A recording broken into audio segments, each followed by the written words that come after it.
વિદ્યાર્થી મિત્રો, good morning. ચલો, ધોરણ 12 પ્રકરણ 7 કયું? ઉદ્વિકાસ. અને એની અંદર આપણે 9મું લેક્ચર, 8 લેક્ચર પૂરા કર્યા. હવે આપણે 9મું લેક્ચર જોઈએ છીએ. કયું? હવે એ લેક્ચરની અંદર, આગળ લેક્ચરની અંદર આપણે આરડી અને વેઇનબર્ગનો સિદ્ધાંત જોયો હતો. એક જર્મન વૈજ્ઞાનિક અને એક રશિયન વૈજ્ઞાનિક બંને સ્વતંત્ર રીતે કેટલીક માહિતી આપી હતી. કયો? આરડી વિનબેર્ગ સિદ્ધાંત.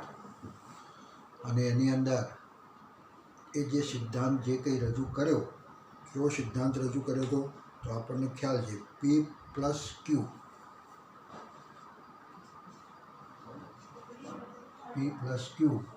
બરાબર 1. આ કયા? તો પ્રભાવી જનીન આપણે કહીશું, એનો ધ્યાન. અને આ એનો વૈકલ્પિક જનીન, પ્રચ્છન્ન જનીન, તો એની આવૃત્તિ, આ પ્રચ્છન્ન જનીનની આવૃત્તિ અને આ પ્રભાવી જનીનની આવૃત્તિ. આ બેમાંથી કોઈ એક જાણતા હોય, કોઈ આ જાણતા હોય તો આ શોધી શકાય, અને આ જાણતા હોય તો આ શોધી શકાય. એના માટે આ સૂત્ર આપણે કીધું. એમાં આપણે હેમસ્ટર જાતિની અંદર આપણે કેટલીક જાતિ જોઈ હતી. 50% હોય, આના આવૃત્તિ 50%, અને આની આવૃત્તિ 50%, અડધો હોય. કયો? એટલે કેટલી? 0.5 + 0.5 બરાબર 1. અને આવ્યું હોય તો એને આપણે, આ પ્રભાવી સ્વરૂપો હોય તો કેવું દેખાય? તો એ આપણે કહીશું MM તરીકે હોય. આ પ્રભાવી સ્વરૂપે તો આવું દર્શાવવા માટે એ P² દર્શાવવામાં આવે. અને આ બે જનીન આ રીતે હોય, પ્રસન્ન સ્વરૂપે હોય બે, તો એને આપણે કેવી રીતના બતાવીશું? તો Q². કયો? અને વિષમયુગ્મી સ્વરૂપે આપણે બતાવવું હોય તો એને આપણે 2mn. કયો? 2mn એટલે આપણે કહીએ 2pq. અને 2pq એટલે 2m અને n. તો આ કેટલા જનીનો, કઈ જાતિની અંદર કેવા જનીનો છે? તો MM કેટલા? P² કેટલા? પછી MM નાના એ કેટલા? તો Q² કેટલા? આ એના વૈકલ્પિક છે, પ્રથમ જનીનો. અને આ કેવા કહીશું? તો આના વૈકલ્પિક જનીન, પ્રભાવી જનીન. અને અહીંયા જે આવે જાતિ એને કહીશું વિષમયુગ્મી જાતિ. હા, વિષમયુગ્મી. અને એ પ્રમાણેની રકમ મૂકી, અડધું મૂકીને આપણે જોઈશું. હવે મોટાભાગે જાતિની અંદર જનીનની આવૃત્તિ લગભગ સમાન હોય નહીં, અસમાન પણ હોય. કેટલીક વાર તમે જો, આપણે અહીંયા કેટલા લીધા હતા? તો આ એક આવૃત્તિ આટલી લીધી હતી, તો બીજી આવૃત્તિ કેટલી? તો બીજી આવૃત્તિ આટલી હોય. એક થઈ ગયો. પછી એ રકમ મૂકવાની, પીની જગ્યાએ આ મૂકવાનું. આખું જે સમીકરણ હતું, P² + 2pq અને +Q². તો એની અંદર આ રકમ મૂકી દો, P અને Qની. એટલે અહીંયા જે આવશે ટકાવારી તે બધી વિષમયુગ્મી આવશે. અહીંયા જે ટકાવારી આવશે તે બધી પ્રભાવી સમયુગ્મી. અને અહીંયા જે આવશે રકમ તે આપણે કહીશું પ્રસન્ન સમયુગ્મી આંકડો, ટકાવારી જે આવશે તે. અને જે આપણે જાતિ, આવો એક સિદ્ધાંત રજૂ કરેલો. અને આ સિદ્ધાંત આપણે સમજવો હોય, આરડી અને વેનબેર્ગનો સિદ્ધાંત સમજવો હોય તો બે શબ્દો મેં તમને કીધા સમજવા પડે. જનીન સેતુ એટલે વસ્તીમાં જનીનનો કુલ સરવાળો, અને જનીન આવૃત્તિ તો વસ્તીમાં જે તે જનીનની કેટલી આવૃત્તિ છે. એટલે આપણે કંઈ જનીનનું કેટલું પ્રમાણ છે. એટલે વસ્તીમાં જનીનનું પ્રમાણ એટલે જનીન આવૃત્તિ, અને વસ્તીમાં જનીનનો કુલ સરવાળો એટલે કંઈ જનીન સેતુ. આ બે શબ્દો સમજાય એટલે ઓટોમેટિક બધું આપણને આવડે. ચાલો, અને એ રીતે આપણે અહીંયા બધું જોયું હતું. હવે આપણે જોવાનું છે કે દ્વિપદી જે જોઈએ આપણે, P+Q અને એનો સ્ક્વેર, અને એનું વિસ્તરણ કર્યું હતું આપણે. એટલે P² + 2pq + Q² આ વિસ્તરણ કર્યું હતું. અને જ્યારે માપવામાં આવતી આવૃત્તિ અપેક્ષિત મૂલ્યથી ભિન્ન હોય, હવે એ પ્રમાણે આપણે જે માપો બધું અને આપણી અપેક્ષા હોય એના કરતાં જરા જુદું આવે, આપણે આવૃત્તિ માપીશું અને આપણા કરતાં જરા જુદું આવે, અપેક્ષિત એટલે આપણે જે ધારીતું એના કરતાં કંઈક જરા જુદું આવે તો શાનો નિર્દેશ કરે છે? તો તે જુદાપણું ઉદ્વિકાસીય ફેરફાર, જે પ્રમાણે આપણે ધારીતું એના કરતાં કંઈક જુદું પરિણામ આવે, પ્રમાણે જુદું આવે, એનું પરિણામ જુદું આવે તો આપણે કહીશું આમાં ફેરફાર જે થયો તે ઉદ્વિકાસીય ફેરફારની વ્યાપકતા દર્શાવે છે. અપેક્ષિત કરતાં જુદું પરિણામ આવે, જુદું રિઝલ્ટ, જુદા લક્ષણો આપણને જોવા મળે. આપણે અપેક્ષા હતી ત્યાં આ પ્રમાણેનું પ્રમાણ આવવું જોઈએ, પણ એના કરતાં કદાચ જુદું આવે તો જુદું આવે તો એનો અર્થ એમ થયો કે આ શું કહીશું કે ઉદ્વિકાસીય ફેરફાર સૂચવે છે. કયું? એટલે જનનિક સમતુલમાં અથવા આરડી વિનબર્ગના સમતુલમાં ખલેલ, એને એ જે સિદ્ધાંત આપ્યો એ સિદ્ધાંત પ્રમાણેના પ્રમાણમાં ખલેલ પહોંચે. એટલે સિદ્ધાંતમાં આરડી અને વિનબર્ગના સિદ્ધાંતમાં ખલેલ, એને જે કહ્યું હતું સૂત્ર પ્રમાણે આ પ્રમાણે આવવું જોઈએ પણ એમાં જરા ખલેલ આવે એટલે જરા જુદાપણું આવે તો શું દર્શાવે છે? તો એ વસ્તીની અંદર ઉદ્વિકાસ દર્શાવે. એમાં આવતો જે ફેરફાર ખલેલ એ વસ્તીની અંદર વૈકલ્પિક કારકોની આવૃત્તિમાં ફેરફારનું પરિણામ સૂચવે છે અને ઉદ્વિકાસ થાય થયો.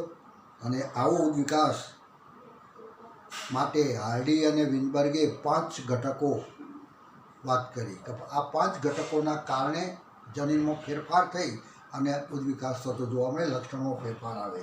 કયા 5 ઘટકો?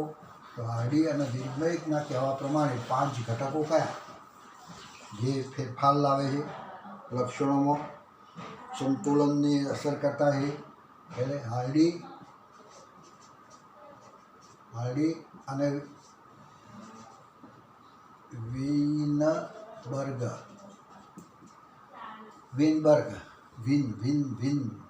વિનબર્ગના સિદ્ધાંત જે કહીશું માં સંતુલન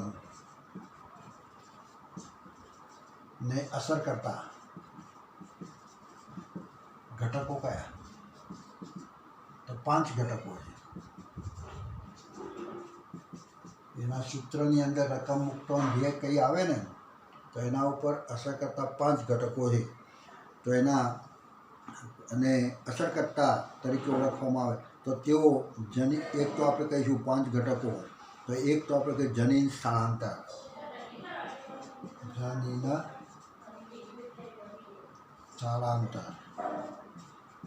જનીનનું સ્થળાંતર થવું, એનામાં જે જનીન છે તે જનીન બીજામાં જવું, અથવા કહેવાય છે જનીન પ્રવાહ, અથવા એનું બીજું નામ કહીશું જનીન પ્રવાહ. સતત જનીન બીજામાં જવું, તો જનીનો મારામાં જે જનીન છે, આપણે કંઈ કોઈ પણ સજીવની અંદર જે કંઈ જનીનો છે તો એ જનીન જ્યારે કોઈ સાથે પ્રજનન કરે ત્યારે એના રહેલા જનીનો સ્થળાંતર કર્યું, જે એના જનીનો અંડકોશ જે કહીશું અંડકોશના જનીન સાથે ભેગા કર્યા, અને સતત એ જે ઉત્પન્ન થાય સંતતિ તેની અંદર લક્ષણો જરા બદલાય છે, જરા ફેરફારવાળા આવે. આ શું કહેવાય? જનીનનું સ્થળાંતર, અથવા કહ્યું જનીનનો પ્રવાહ. અસતત રીતે આ રીતે જનીનો સ્થળાંતર પામ્યા કરીએ પ્રજનન દરમિયાન. પછી કહીશું જનનિક વિચલન, બીજું એક આપણે કહ્યું જનીનિક વિચલન. જનીન વિચલન એટલે જનીન ડ્રીપ થાય એકદમ, જે હોય ને લક્ષણો, જે કંઈ લક્ષણો છે એ લક્ષણોમાં એકદમ કંઈક વધારો થઈ જાય અચાનક, તો એ જે લક્ષણ દેખાય છે એમાં અચાનક ઘટાડો થઈ જાય. તક મળવી જોઈએ, તક મળે ને એકદમ લક્ષણ દેખાય.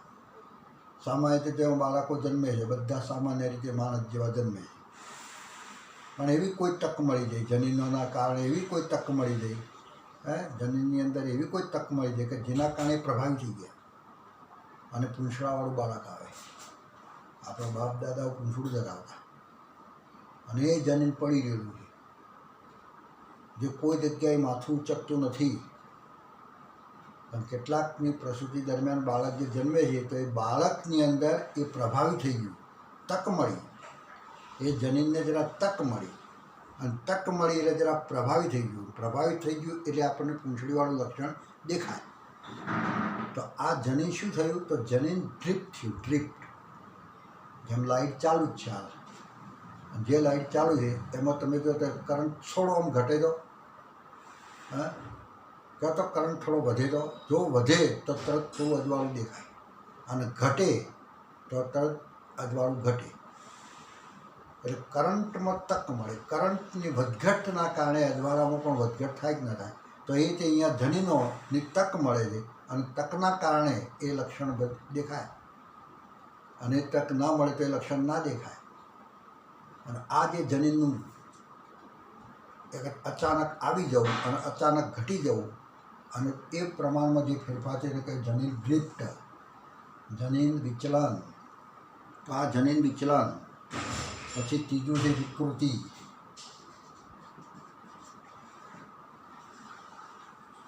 પ્રથમ પગલું સેલ્ટેશન, જેને કહીશું, કહ્યું હતું ને ડાર્વિને સેલ્ટેશન દ્રવિશે. સેલ્ટેશન કયું? જુદાપણું આવવા માટેનું પ્રથમ પગથિયું. એકદમ અચાનક જુદાપણું આવવું એનું પહેલું પગથિયું, એને કહે સેલ્ટેશન. જેને વિકૃતિ એટલે આપણે દિશા સૂચક નથી, દિશા વિહીન છે. દ્રવિશે તો કહી દો. અને ડાર્વિને શું કીધું હતું? કઈ દિશા સૂચક છે, ચોક્કસ દિશામાં એનો વિકાસ થાય, ધીમે ધીમે ચાલે. મારે અચાનક કયો? દિશા વિહીન છે, અચાનક છે, એવું દ્રવિશે કીધું હતું. તો એની આ વિકૃતિ, એ વિકૃતિ પણ તમે જુઓ તો આ ઉદ્વિકાસનું એક પરિણામ બને, ઉદ્વિકાસ માટેનું કારણ બને છે.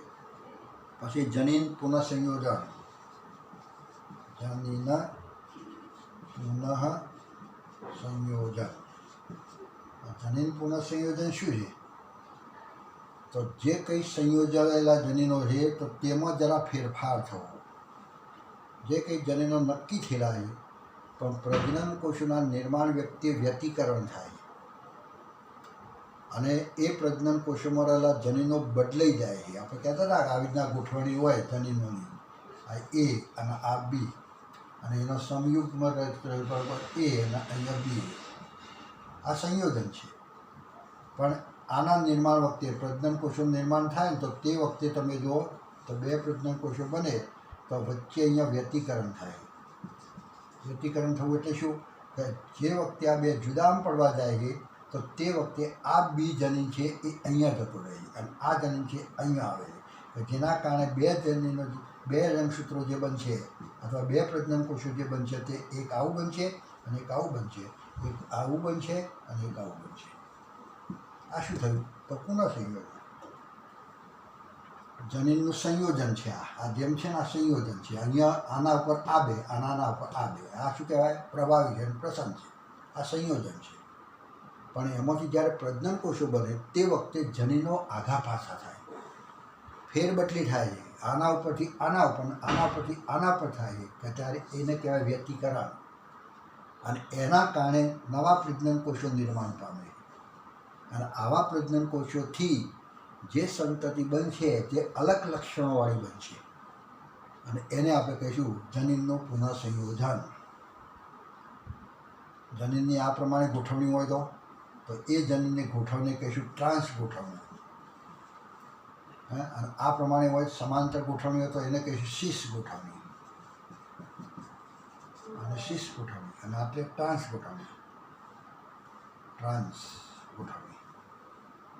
અને ટ્રાન્સ ગોઠવણીવાળા જે જનીનો છે, રંગસૂત્રો ઉપર ટ્રાન્સ ગોઠવણીવાળા જે જનીનો છે તો તે લક્ષણોમાં ફેરફાર લાવે છે, અને એ જનીનોનું શું કહેવાય? પુનઃસંયોજન થયેલું છે, ફરી નિર્માણ થયું અને પ્રજનન કોષ બનેલો છે. આવું પુનઃસંયોજન.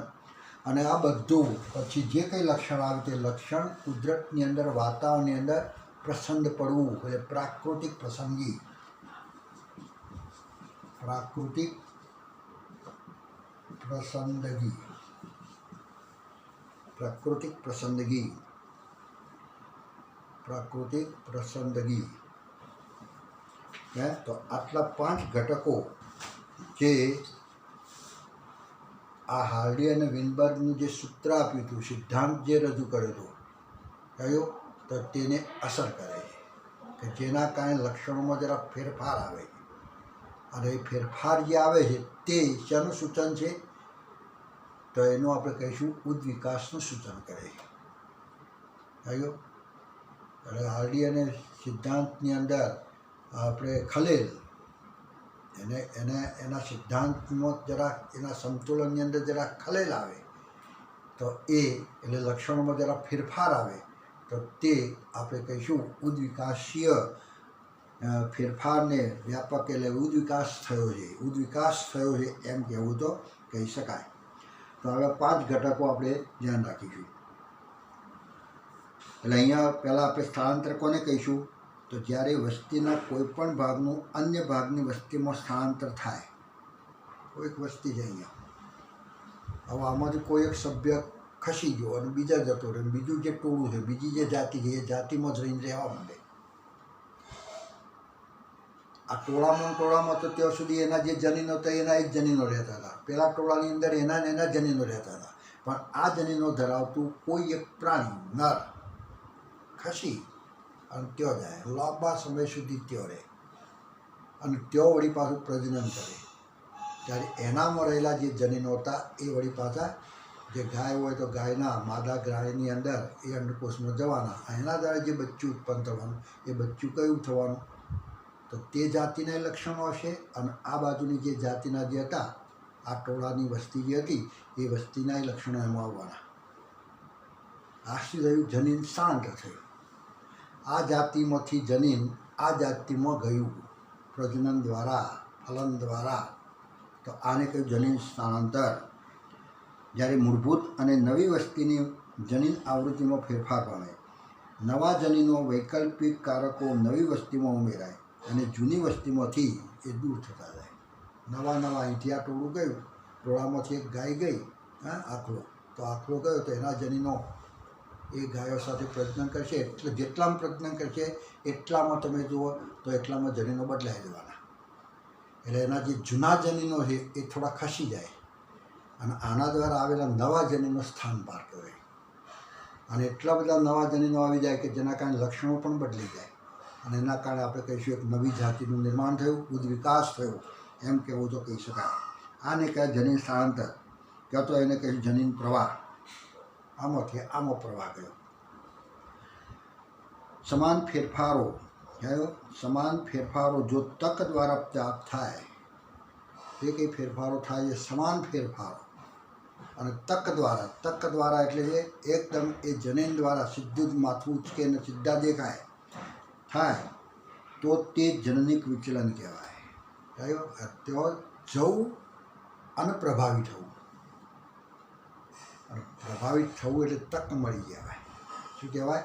પ્રભાવિત થવું કે તો બે પ્રસન્ન થવું, બે સમાન થઈ ગયા જનીનો. કહેવાય બે પ્રભાવી જનીન બની જાય, કે તો બે પ્રસન્ન જનીન બની જાય.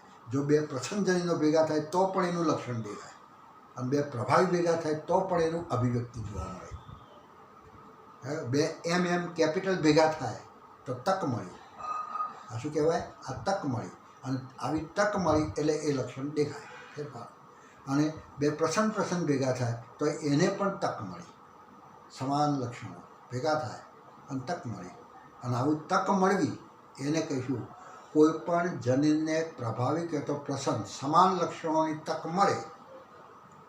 આ જાતિના જે સમાન લક્ષણોની તક મળે ત્યારે આપણે કહીશું જનીન વિચલન. આ જનીન વિચલન થઈ કહેવાય. વિચલન એટલે ડ્રિફ્ટ, સહેજ વધ્યું ક્યાં તો ઘટે, તક મળી. એ તકના આધારે એ આ થતું જોવા મળે તો એને કહ્યું જનીન વિચલન.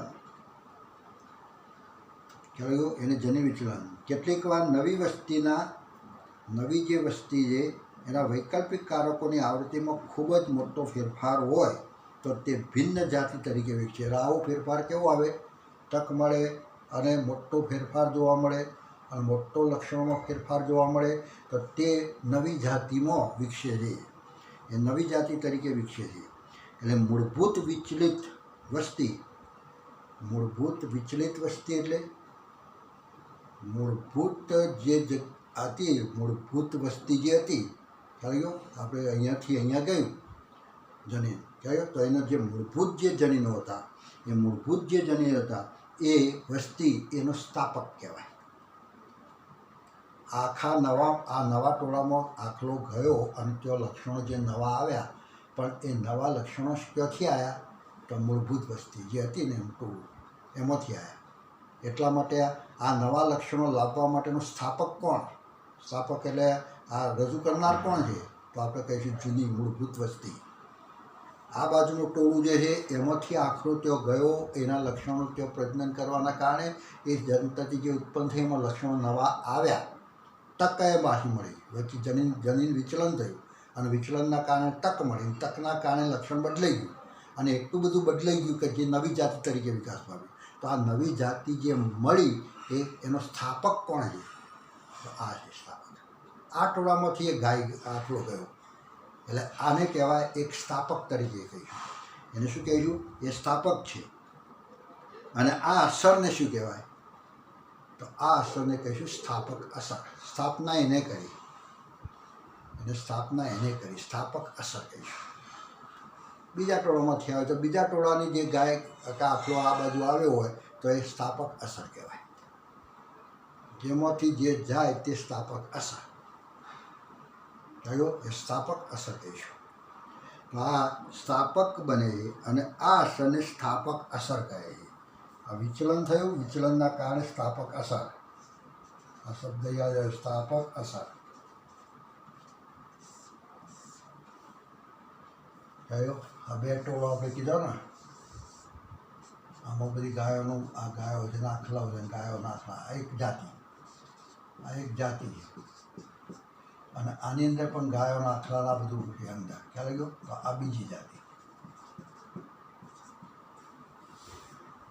પહેલું શું કહ્યું? જનીન સ્થાનાંતર એટલે આમાંથી જે એક જાતિ છે એ ટોળામાંથી કોઈ એક આખલો આમાં આવે. આ નર પ્રાણી આવ્યું, નર એટલે આખલો આવ્યો અને લાંબા સમય સુધી રહે. આમાં કઈ લક્ષણો જે છે કંઈક જુદા છે, આમાં કઈ લક્ષણો છે જુદા છે. બે જાતિ, આ એક જાતિના બીજી જાતિ. લાંબા સમય સુધી આ નર ત્યાંથી આવીને અહીંયા રહે અને પછી એ નર કેટલીક ગાયો સાથે પ્રજનન કરે ત્યારે આનામાં રહેલા જે લક્ષણો છે કાં તો આનામાં રહેલા જે જનીનો છે એ જનીનો આ જાતિ સાથે ભળે અને એ જાતિ સાથે ભળે ત્યારે પુનઃ સંયોજન થાય. શું થાય? આના પર રહેલા જનીનો આના પર જતા અને આના પર આના પર જતા રહે અને આ રીતે બને. એને કહીશું પુનઃ સંયોજન થયું. અને પુનઃ સંયોજનના કારણે અહીંયા જે નવા જે બચ્ચા ઉત્પન્ન થશે તે આ ટોળામાં જે લક્ષણો દેખાય છે એના કરતાં કંઈક જુદા લક્ષણોવાળા થશે. એનામાં જે કંઈ આવશે જાતિ જુદા લક્ષણોવાળી આવશે અને એવા જુદા લક્ષણો એટલા બધા વધારે આવે કે જેના કારણે એક નવી જાતિ બની જાય. આ જે જાતિ હતી એના કરતાં એક નવી જાત બની જાય. તો આ નવી જાત લાવવા માટે સ્થાપક કોણ? તો આ મૂળભૂત વસ્તી આ છે, એમાંથી આવી ને એટલે આ સ્થાપક કહેવાય. આ મૂળભૂત વસ્તી જે કહીશું એ સ્થાપક છે અને આની અંદર નવા લક્ષણો લાવી એટલે એ જે અસર આવી, નવા લક્ષણો લાવી નવી જાતિ આખી તરીકે નિર્માણ પામી તો તેને કંઈ સ્થાપક અસર. એને શું કહેવાય? સ્થાપક અસર. એને કહીશું સ્થાપક અસર. નવી યોજના, નવા લક્ષણો લાવનાર કોણ છે? મૂળભૂત વસ્તી. એમાંથી આવ્યા અને એના નવી જાતિ તરીકે એટલે સૂક્ષ્મજીવો પરના પ્રયોગો દર્શાવે છે કે પૂર્વ અસ્તિત્વ ધરાવતી લાભકારી વિકૃતિઓ, લાભકારક વિકૃતિઓ, લાભકારક એટલે ઉપયોગી જે વિકૃતિઓ આવી, લક્ષણો જે બદલાઈ ગયા અને ઉપયોગી જે એ વિકૃતિઓ જ્યારે પ્રસંગી પામે પછી શું થાય છે? જે કંઈ વિકૃતિ આવી અને કુદરતની અંદર એ વાતાવરણની અંદર જરા ઉપયોગી બને. કારણ કે આવી વિકૃતિ કેટલી વખત આવે ને, અથવા બાળકની અંદર એકદમ મોકળા જેવું મોઢું આવી ગયું, તો પૂંછડું આવી ગયું, પણ એ બાળક લોબુ જીવતા નથી અને ના જીવે એટલે સમજી લેવાનું કે પ્રાકૃતિક પ્રસંગી મળી નહીં. પણ કેટલીક વખત પ્રાકૃતિક પ્રસંગી મળતી હોય અને એના કારણે જીવતા રહે. એના કારણે શું થાય છે? એ જીવતા રહે છે. એટલે આવી પ્રસંગી પામે ત્યારે તેમના પરિણામ સ્વરૂપ નવા સ્વરૂપ પ્રકારો જોવા મળે, જીવતા રહે. એટલે આપણને આખી એક જાતિ મળે. માણસો પૂંછડા વગરના છે, પણ આને પ્રાકૃતિક પ્રસંગે મળે. જન્મ્યું બાળક પૂંછડીવાળું, અને જન્મ્યા પછી વાતાવરણ પણ એને માન્ય છે.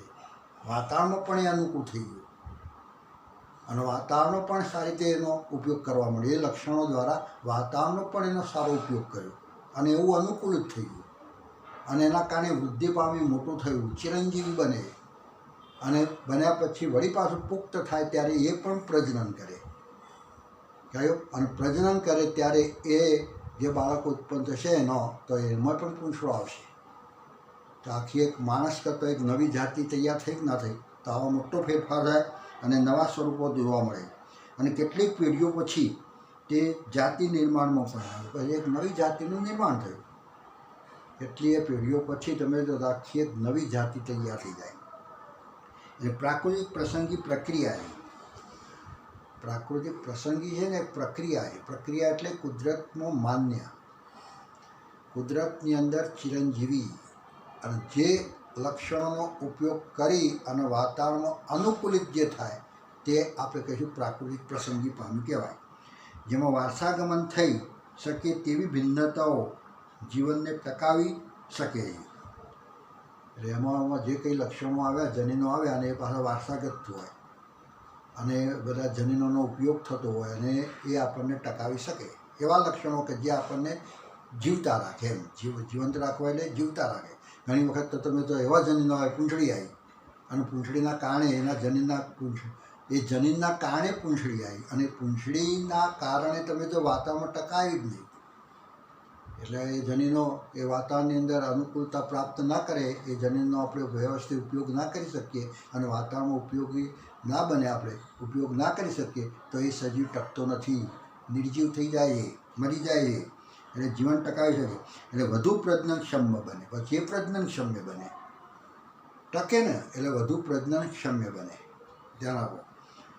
ત્યારે મોટી સંખ્યામાં સંતતિ પેદા કરે બને, અને વળી પાછી સંતતિ વધુને વધુ પેદા થાય.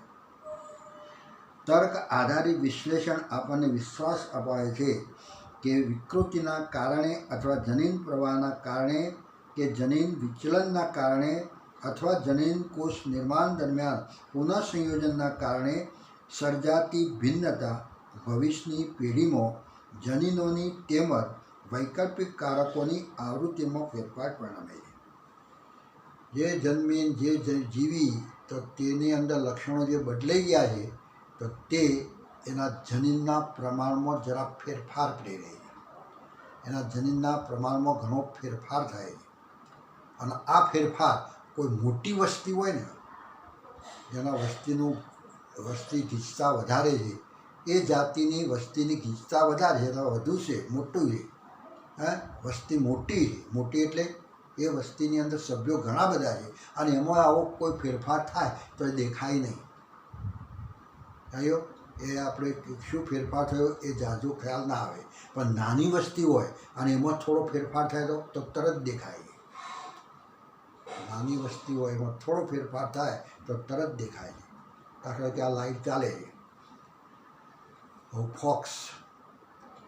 ફોક્સની અંદર મોટું, કેટલું મોટું અજવાળું કહેવાય. આ મોટું અજવાળું, જેમ મોટી વસ્તી એમ મોટું અજવાળું છે, ફોક્સનો અજવાળું. હવે એમાં થોડો કરંટ વધે, થોડું તક મળીને કરંટ થોડો વધ્યો, તો અજવાળામાં ફેરફાર થશે, પણ આપણને જાદુ ખબર પડશે નહીં. પણ ડીમ લાઇટ છે, લાઇટ ડીમ છે, અને એની અંદર થોડો પ્રકાશ વધે એટલે નાની વસ્તી. ડીમ લાઇટ એટલે આપણે કહીશું નાની લાઇટ. અને નાની લાઇટની અંદર થોડું કરંટ વધે, થોડું જમીનમાં ફેરફાર થાય, વધે કે તો ઘટે, કંઈ ફેરફાર થાય તો તરત આપણને ઓખે આપણે જોઈ શકીએ છીએ કે લાઇટમાં જરા ડ્રિફ્ટ થાય. ડ્રિફ્ટ મારી, ડ્રિફ્ટ આપણે કહીએ ને, લાઇટ ડ્રિફ્ટ થઈ. ડ્રિફ્ટ થવી એટલે શું? કરંટ વધવો. અને કરંટ વધવો એટલે નાનું અજવાળું હતું એમાં તરત દેખાય.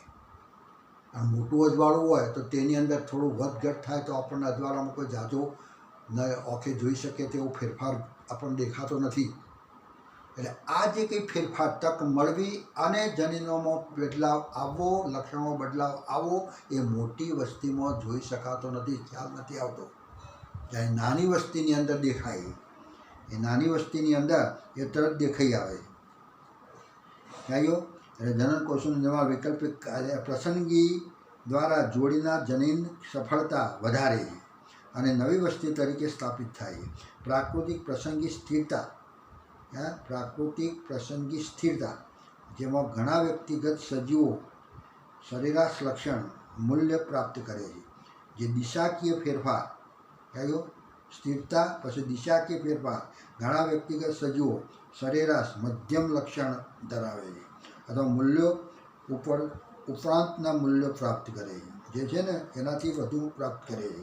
પછી ભંગાણજનક એટલે જે ઉદ્વિકાસ જે થાય છે ભંગાણજનક એટલે આપણે શું કહીશું ભંગાણજનક ઉદ્વિકાસ એટલે કે વિતરણ વક્રના બંને છેડાના લક્ષણોનું મૂલ્ય વધુ સભ્યોમાં પ્રાપ્ત થાય એટલે આ બધો ગ્રાફ તમે જુઓ તો 7.8ની અંદર આકૃતિમાં બધું આપેલું છે. કયા તો પ્રાકૃતિક પ્રસંગની એક તો સ્થિરતા બે બાજુ સરખું હોય એ સ્થિરતા કહેવાય. સ્થિર બરાબર એ તમે જો સ્થિર છે. બી તમે જુઓ તો આપણે કહીશું દિશા સૂચક કઈ બાજુ એ ઢાળ વધઘટ જોવા મળે છે. એક દિશામાં સરકતું શિખર એક દિશામાં સરકતું શિખર